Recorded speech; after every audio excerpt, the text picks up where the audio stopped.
about that. And now, you may have seen their orange and green trucks around the country, or you may have seen them on reality TV shows like the very first episode of Shark Tank. College hunks hauling junk started right here in Washington with a beaten-up cargo van and two college friends, and is now, and this is amazing, has grown to become a national franchise with more than 130 locations and more than $100 million in annual sales. Yeah, we need more of that. Please join me, ladies and gentlemen, in welcoming the founders and the original College Hunks, Nick Friedman and Omar Soliman. The stage is yours. Come on out, guys.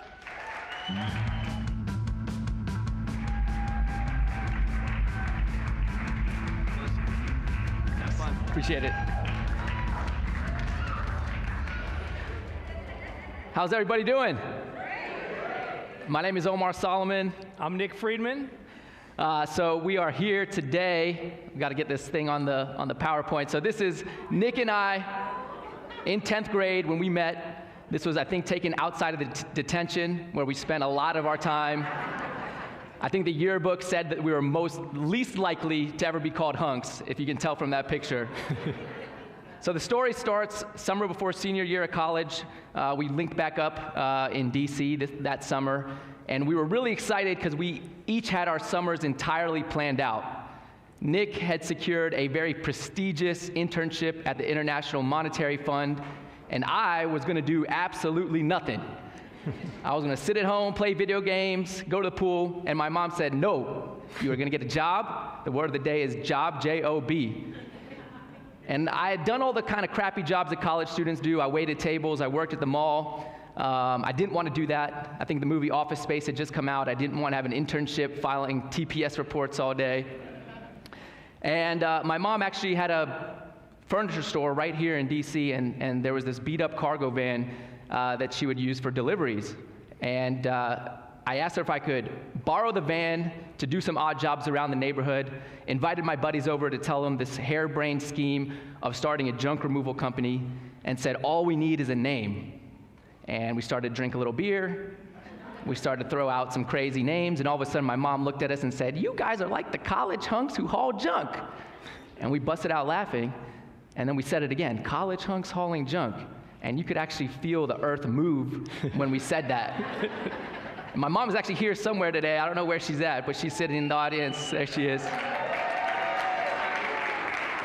So, put up flyers around the neighborhood that said college hunks hauling junk. 6 o'clock that night, my phone rang. I picked up the phone. Lady on the other end said, is this the college hunks? I was like, oh yes, this is the college hunks. How can I help you? She said, I have some junk that I need hauled. Showed up, had no idea what to do. She said, how much is it going to cost? I had no idea what to say. I said, $200? She said, sure, no problem. She handed me $200. And I stood there looking at that, thinking to myself, this is the most amount of money I've ever made in my life. I felt like I was P. Diddy. I was making it rain when I got home. And that's what we did that summer. We'd get up early, work late. The van had no AC. First time in our life we found something that we were passionate about. And it's not that we were necessarily passionate about hauling junk, but we realized that we were entrepreneurs. And a lot of times, opportunity is dressed in overalls and looks like hard work. And this was definitely dressed in overalls and was very hard work. But we found our passion and went back to school. Senior year of college, wrote a business plan, entered it in at the University of Miami. Out of 150 entries, the business plan ended up winning first place and got a $10,000 check. This was like, at the time I looked a lot like Adam Sandler, so this was my Happy Gilmore check. People doubted me. I would drive by my beat-up car, honk the horn at them, and show them the check out the window and say, how about them apples? So that really gave us the confidence that we were onto something. So here's Omar and I on our very first day on the job after college. We actually got regular jobs when we graduated because at least I had been brought up to follow the more traditional career path. You work hard in school, you get good grades, you get a degree, you get a job out of college, and you climb the corporate ladder. So even after we graduated, we got moved back to here to DC and got regular jobs. And I remember having this feeling of unfulfillment and emptiness at the pit of my stomach as I was looking out to the next 20, 30 years of my life. And I remember emailing Omar and saying, hey, what's what's our timeline for starting this business on a full scale? And he emailed me back, all capital letters, my timeline's right now, exclamation point, let's do this. And we quit our jobs and literally started hauling junk full time. And you could imagine some of the raised eyebrows that we saw when that happened. You know, it was all well and good when we were in school doing it to make some extra money, but this was now we were college graduates, had real jobs, and people said, you're going to quit your jobs to do what? Haul junk? And the company's going to be called what? College Hunks? Are you literally throwing away your degree to start a trash business? Is that what you're going to be doing? And of course, we were very bright-eyed and bushy-tailed and excited at the beginning, but we were doing all the work ourselves at the beginning. So we were driving the truck, we were answering the phone, we were hauling the junk, and we had the 800 number on the back of our trucks routed to our cell phones. So people would call the 800 number on the back of the truck to complain about erratic driving, and we'd be in the driver's seat answering the phone, apologizing on the other line, saying, listen, we don't condone that type of driving in our company. We'll tell those guys to be safer on the road when they get back to the office. We appreciate you reporting that to us. Thank you for letting us know. Probably fired ourselves at least 3 or 4 times that first summer, and started to burn out a little bit because there was only so much that 2 individuals could move in a single day. Our vision was not to become full-time junk haulers or movers, and one of our mentors recommended to us a book called The E-Myth Revisited by a guy named Michael Gerber, and really the key message in that book is work on the business, not in the business. And that was really the next light bulb moment for us, is if we're ever going to have another truck, let alone another location, we need to start documenting how we do everything, how we drive the truck, how we load it, how we wear the uniform, how we greet the clients. And that was really the next step for us to eventually be able to move down the path of expanding and eventually franchising our business. Now, our first big break in the business was our appearance on the very first episode of Shark Tank. So we had now become and declared ourselves ready for franchising our company. We declared ourselves a national brand, and we saw an ad in Inc. magazine that said, looking for entrepreneurs that pitch business ideas for a TV show. We had never seen the show before because it didn't exist. We had never heard of the Sharks before because they weren't celebrities yet. And we were sitting around and saying, what business could we pitch? Because we weren't actually looking for investment in College Hunks at the time. We thought we could continue to bootstrap and grow that organically. And we had actually talked about a sister company at one point, so we said, you know what, let's pitch them that idea. So we decided to go on TV and pitch College Foxes Packing Boxes. We can only come up with businesses that rhyme. That's where our creativity stops. Yeah. So needless to say, the Sharks were not that interested in a business that didn't exist yet. They wanted equity in the College Hunks business. Robert Herjavec made us an offer. We ended up turning it down, but that really kind of put us on the map from a publicity standpoint, showed us the power of mainstream and social media that it can have on a brand. It's obviously surreal for us today, 10 years later, to be sharing a stage with Damon John, who's going to be speaking to you all later. Then later on, there was an article that came out in Newsweek called College Kid to Millionaire that featured these other examples of entrepreneurs who had started businesses in school that had gone on to be successful. Some of the other examples they gave were Mark Zuckerberg from Facebook, Michael Dell from Dell Computers, Bill Gates from Microsoft, and there's Nick and Omar from College Hunks. It reminded me there's this Sesame Street segment that my daughter watches. One of these things is not like the other one.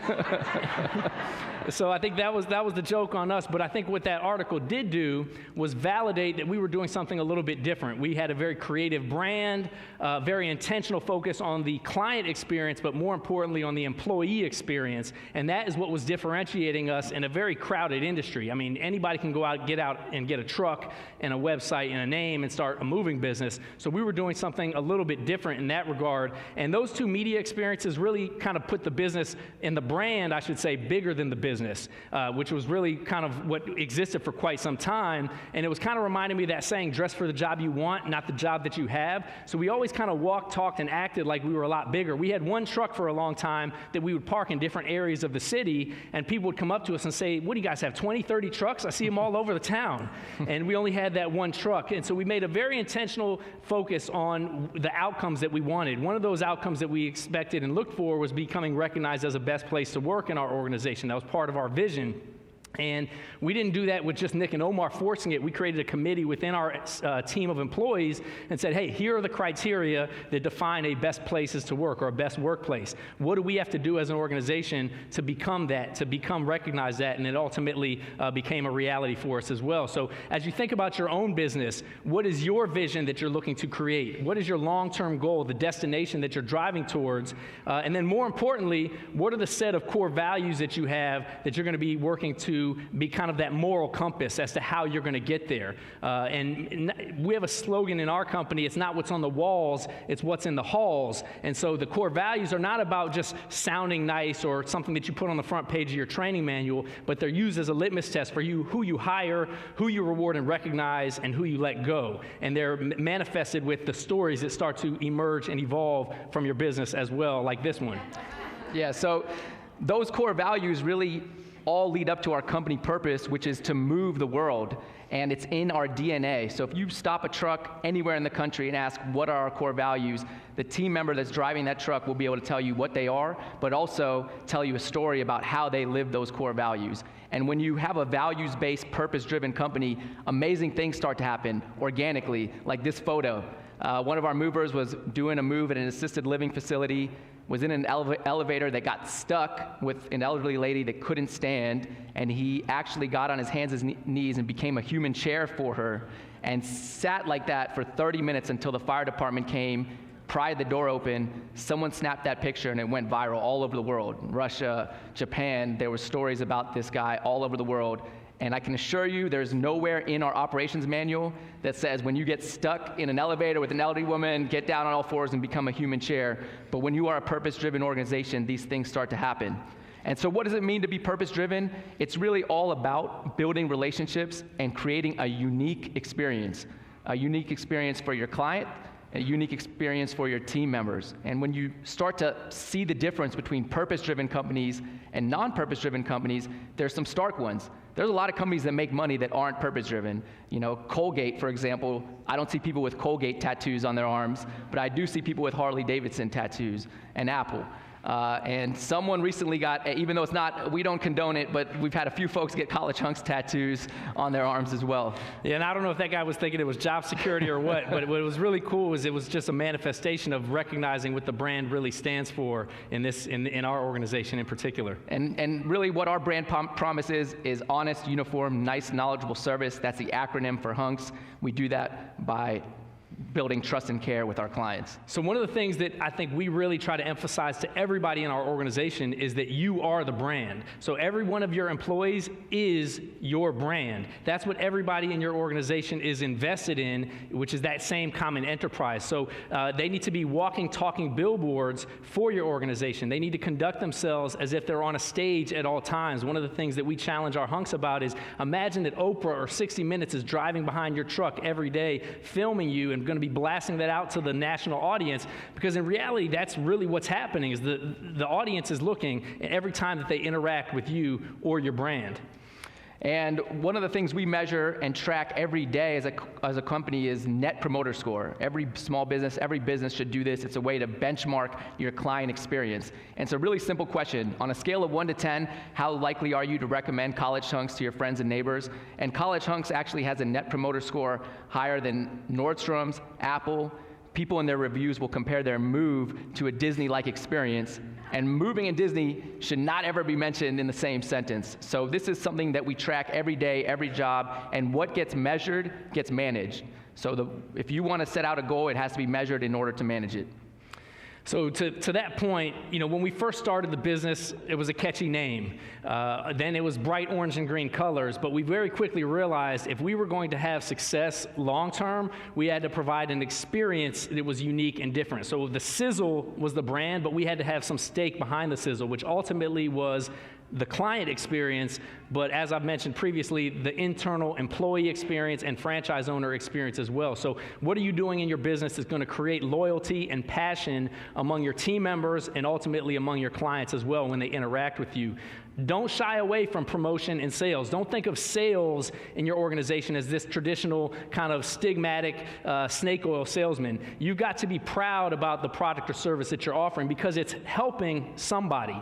And there's a difference between sales and helping. I heard once, if you're selling, it feels like you're doing something to someone, but if you're helping, you're doing something for someone. And so you want to have the mindset about your product or service of how it's going to be helping your team members who work with you, and then the community and clients that are interacting with you and your brand to make it happen. Now, in this day and age, we all get enamored with the tech unicorns that we hear about in Silicon Valley, the Ubers, the Airbnbs, the Snapchats. We all want to become the next billion-dollar brand.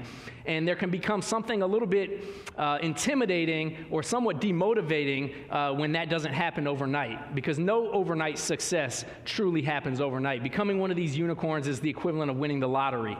And so what you have to have when it comes to business is a level of patience and persistence and consistency if you're going to get there. Now, every time we tried to shortcut success, it was 5 steps in the wrong direction. So you have to trust the process if you're going to get to the results. You look at Starbucks, 25 years in business before they really hit their true tipping point.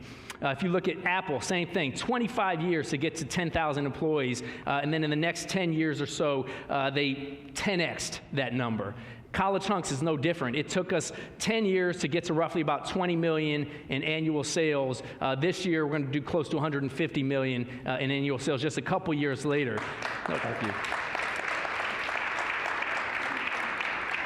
So it does really and truly boil down to patience and persistence and consistency when you're working in your business. One of the things that people ask me all the time is, did you ever imagine the business would be this big? And the entrepreneurial ambition is to say, heck yes, we thought it was going to be this big after the first year, right? And in some cases, we would get frustrated if there were setbacks or challenges or things didn't happen as quickly as we had hoped. But having the patience and persistence and trusting the process is the key and paramount to having success in business. Ultimately long-term. I describe ourselves as a 15-year overnight success. Now, one of the pieces of advice that somebody gave me recently is stay hungry and stay humble. Now, we all took the time to be here today, this week, at this great event. Omar and I attend these types of events as audience members very frequently in all facets of our business, trying to learn, be students of entrepreneurship, to absorb as much as we can. And you come to these events and you learn great things. Sometimes it feels like you're drinking from a fire hose, but what really is important is, what do you do when you get back home with that information, and how do you implement it as well? So we've had a lot of lucky breaks to get to where we are today. If my mom didn't have that van, College Hunks wouldn't exist. In the business plan competition, the judge actually changed his score from a 6 to a 9, and the College Hunks business plan won by 1 point. We wouldn't be here today. But really, what is luck? It's all about action meeting opportunity. And what we've found is you create more and more opportunities the more you live outside of your comfort zone. My comfort zone that summer, we hauled junk, was sitting on the couch playing video games. It wasn't getting up at 5 in the morning, working until 9 o'clock at night in a van with no air conditioning. And so for us, it's not just about living outside of our comfort zone for Nick and I, it's about teaching our team members to get out of their comfort zone. So one of our core values is building leaders, and we really impart on them to get out of your comfort zone. And it's an amazing thing to watch an 18 or 19-year-old who's a little bit shy, doesn't know how to speak to a client, all of a sudden, after 6 months, be able to get in front of a group of people and talk and be able to do some really awesome things. So what that says is the magic happens outside of your comfort zone. So what's your takeaway from this conference? What's your takeaway from Nick and Omar's talk today? What is it that you're going to do from an action standpoint when you get back to your business once this conference and the dust settles from this event as well? Because ultimately, ideas are great, but it's the people who take action on those ideas that are going to be difference makers. They're going to be able to reap the rewards and the freedom and the celebrations that entrepreneurship affords to those that are willing to put in the heavy lifting and the hard work over time. So I appreciate your guys' time today. We do have some time for questions, so I'd like to bring our MC back out here. And I'm always behind you guys, always hanging there. If we do have a couple couple of questions. We've got just a few minutes. You can go to Slido and ask them. Let me ask this question here. What is your favorite way, bearing in mind that you have a room full of entrepreneurs, your favorite way to get the word out for a small business? Well, I'll tell you, when we first started, it was guerrilla marketing. It was parking the trucks in visible locations. It was putting those little bandit signs out that we still have today. Social media didn't exist back then, so we didn't have the luxury of a Facebook or Instagram or Twitter to help spread the word. We used Craigslist ads. We did as much as we could to get that word of mouth. We would find those influencer potential referral clients like realtors in our business and stop into all the real estate offices, pass out flyers and business cards. It was just trying to put yourself out there in people's faces as much as possible. Let me ask this one real quick before we do a little something fun. How did you find the right people when you first started to scale? Because when you guys were the two original hunks hauling junk, you can control that. But when you started to scale, how did you make sure that your values were implemented throughout? Well, I think for us, it's all about hiring for attitude and training for skill. The thing that's unique about us is we don't hire career junk haulers and movers. We hire future doctors, future lawyers, NFL athletes, people that go on to work at Fortune 500 companies. This is a stepping stone for that next stage for them. So it's really about hiring for attitude and finding people that when you talk about the company purpose and the core values, their eyes light up and they are excited about that. Oh my gosh, everyone, if you did not write that down, what did we give you the workbook for, guys?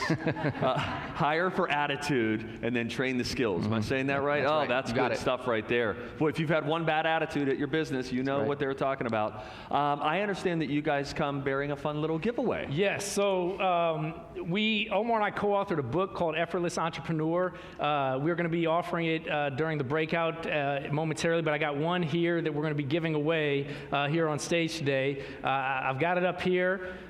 Who would like it? Whoa. Anybody can have it. Oh, Lord. Oh, my. What was your name? Marie. Give Marie a round of applause. Wow. Now, what did Marie do? Jumped out of her chair. She took action. So this shows you two things. One, the high school or college teacher would say it behooves you to sit in the front of the room. But number two, most importantly and more importantly, is she took action. And there's a saying that I heard that I think is very relevant and I think is an important takeaway for all of us, which is if you're going to have the things that other people don't, you got to be willing to do the things that other people won't. So thank you guys very much for your time today. Appreciate it. Give it up for Nick and Omar, everybody. Thank you. Thank you, guys. Appreciate it. Appreciate it. Thanks so much. Thank you so much. I'll take your clicker.